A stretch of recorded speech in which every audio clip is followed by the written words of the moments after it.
वरना जैसे तुम्हारे साथी मारे गए वैसे तुम भी मारे। तुम्हारी तो मैं बात भेज दूंगा, तुम चिंता मत करो। कानून के रखवाले ऐसे नहीं बेटा, जितने दुश्मन है एक को नहीं छोड़ना, वरना सब अपनी मौत बनी। जाओ मतलब सुनाओ, दोनों पे एक साथ गोली मारेंगे। ठीक है पिताजी, ये थोड़े बर्बाद करके है, इन पर गोली तुम चलाओगे और जमीन साहब मेरा खानदान मेरा परिवार बर्बाद किया। देखो मैं भी कह रहा हूँ, मुझे मरने जीने का कम नहीं है। मैं मर जाऊंगा, कोई और पुलिस इंस्पेक्टर की जगह पे पहुंची होगी। मैं भी कह रहा हूँ, मैं तुम्हें सरकार से बहुत कम से कम सजा दिलवाऊंगा। आप अपने आप को कानून के हवाले कर दो। जो हमारे से डरा है वो कहीं काम नहीं किया है। हम आपको शब्द का सम्मान करके चौके भरते होते हैं, मरने का गम नहीं है। अब जिससे मिले दुश्मनी किया है उसको हम मौत के घाट उतारेंगे। बेटा पहले तो गोली मारोगे और मैं चलेगा तो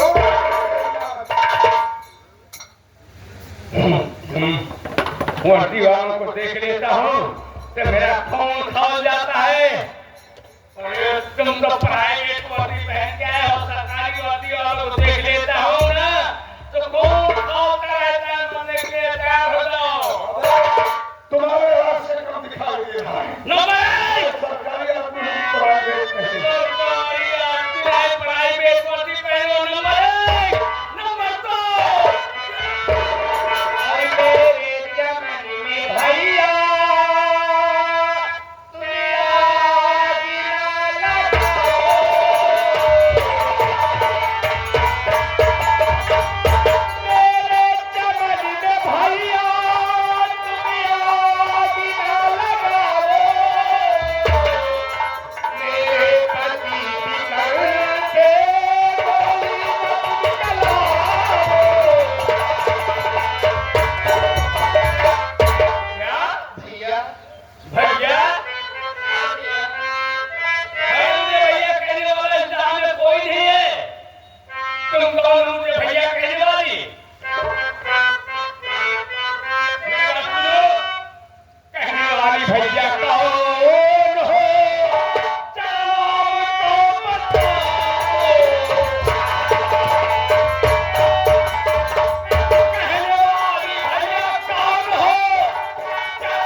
कोई नहीं है।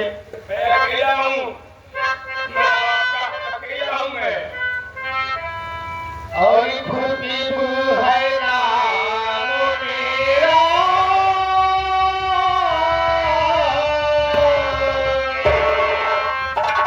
खुशबू है नाम मेरा, पहला कभी तुम्हारी।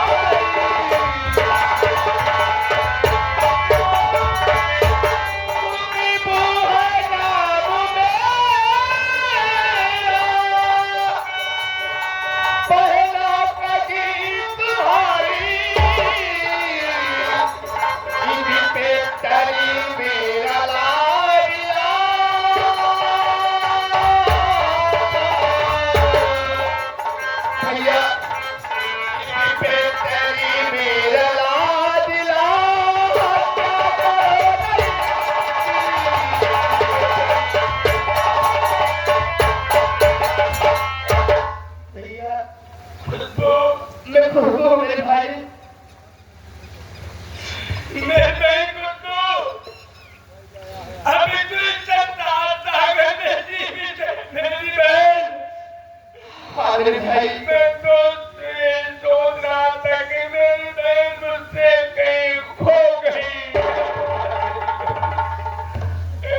बेटी पिताजी।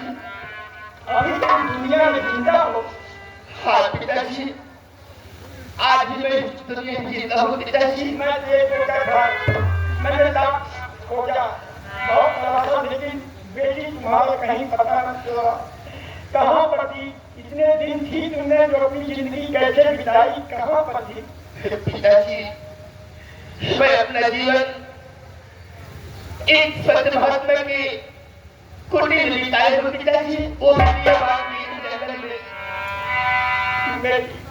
जब बच्चों की याद आती थी तो मेरी आत्मा से पूछो कि मुझ पर याद जलती थी। इतने दिन के बाद बेटी आज मेरे सामने मेरी गुड़िया खड़ी है। ये आत्मा तड़प रही कि अपनी गोद में लेकर अपने बच्चे को मेरे प्यार किया। पिताजी, मेरे पिताजी,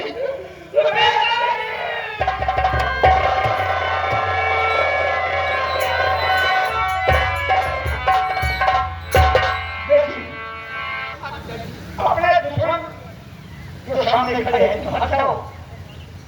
इस चक्कर पर गोली चलाएगा बेटा, मैं जब जाता।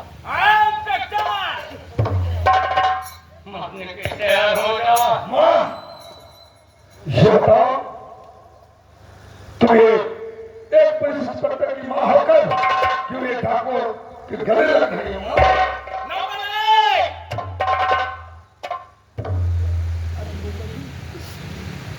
नंबर 2 भैया, भैया, इसके पर गोली चलाने जा रहा हूँ। ये कानून का रखवाला है। मैं खुद को इन्हीं की वजह, इन पुलिस वालों की वजह बेगुनाह मैंने 20 साल की सजा काटी। हाँ भैया, ठीक कह रहे हो। आप एक इंस्पेक्टर की गोली चलाने जा रहे हो। हाँ, पुलिस इंस्पेक्टर पे है। लेकिन भैया, ये पुलिस इंस्पेक्टर कौन है ये भी नहीं मालूम। ये कानून का रखवाला है। और कौन है? भैया, मैं जानती हूँ कि ये कानून का रखवाला है, लेकिन ये मेरा बेटा है। हाँ मेरे भाई, मेरा बेटा है। भैया, ये मेरी वही औलाद है जिस बच्चे के लिए आप मेरे बाल काटने जा रहे हैं भाई। हाँ भैया। बेटी वही बच्चा है जो तेरे पेट में था और तुझे जान से बचाने के लिए ये बेटा पकड़ उठाया था। हाँ पिताजी, ये वही मेरा बच्चा है। अभी तो अनाथ हो गया उसका बेटी। अरे इस बच्चे को दुनिया से मिटा दिया होता बेटी पिताजी, बहुत बड़ा भी तो अनाथ और पाप हो गया होता। बेटा, ये किससे बात कर रहे हो ना? मैं अपने पिताजी से और अपने बेटे से बात कर रही हूँ। क्या ये हमारे नाना जी है? क्या या भगवान, अभी तो क्या से क्या हो जाता। ये हमारे नाना जी हैं। नाना जी, मुझे माफ कर दो नाना जी, मुझे माफ कर दो नाना जी।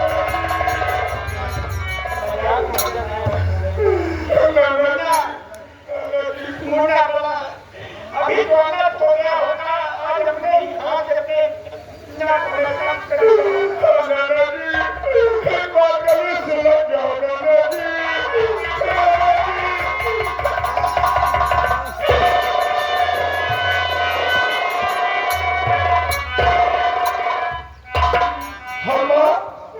ये हमारे मामा जी हैं। मामा जी, मुझे माफ कर दो मामा जी। मामा जी,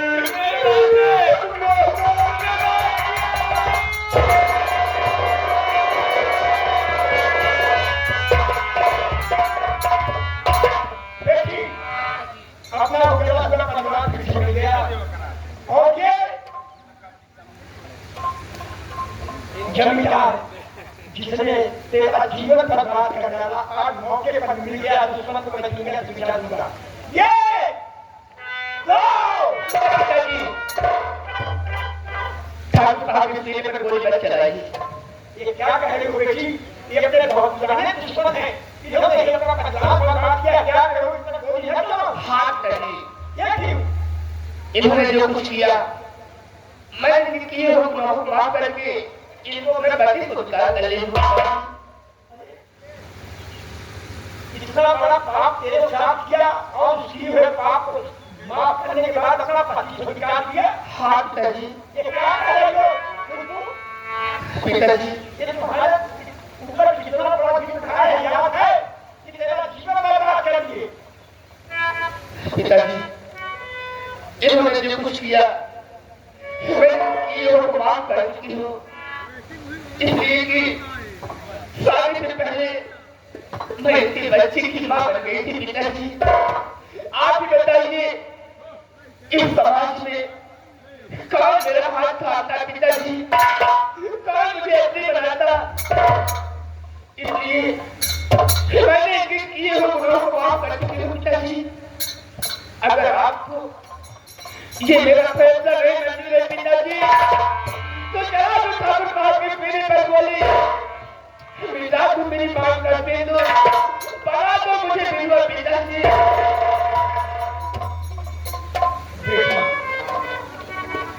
ये क्या कह रही हो कि पिता को मेरा सिंदूर बना दो भेज दो? हाँ पिताजी।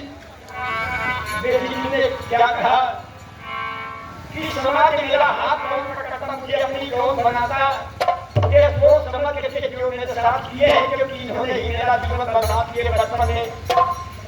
ये पति है कुछ भी हो, तुमने अपना पति स्वीकार कर दिया बेटी।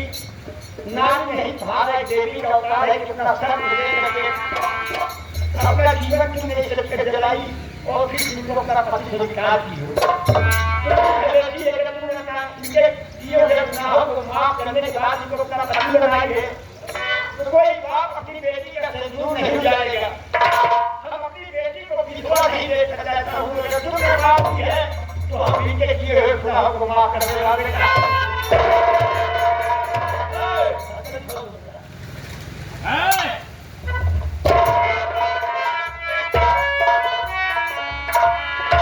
प्रभु काका, मैं आप पर और आपके परिवार पर बहुत जुर्म किया है। मैं अपने किए पर बहुत पछता रहा हूँ प्रभु काका। मैं आपके सामने अपनी गलती से हाथ जोड़कर क्षमा चाहता हूँ।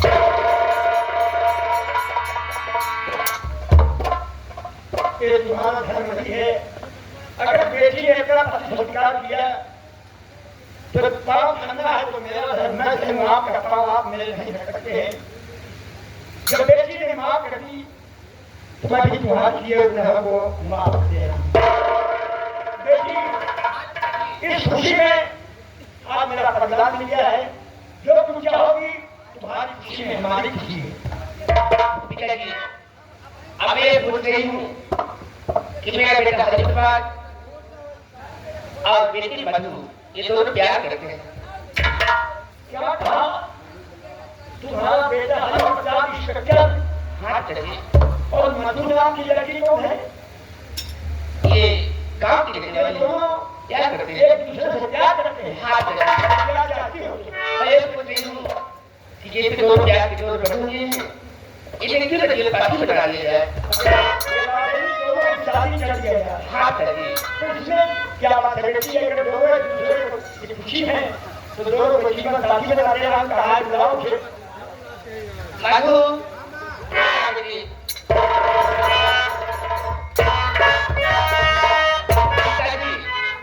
ये है मधु बेटी। देखिए जिस तरीके से प्यार के बंधन में अपना जीवन बिताना चाहते हो दोनों एक दूसरे के अपनी अपनी मान संभाल।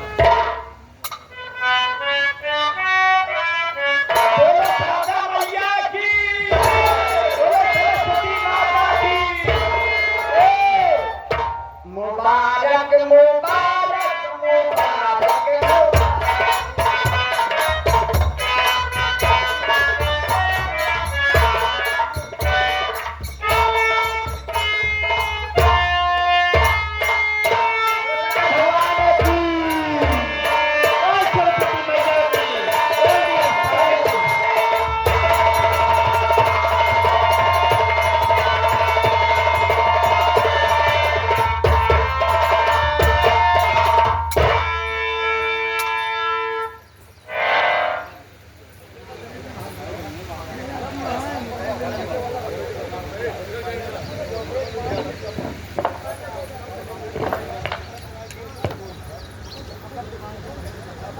भैया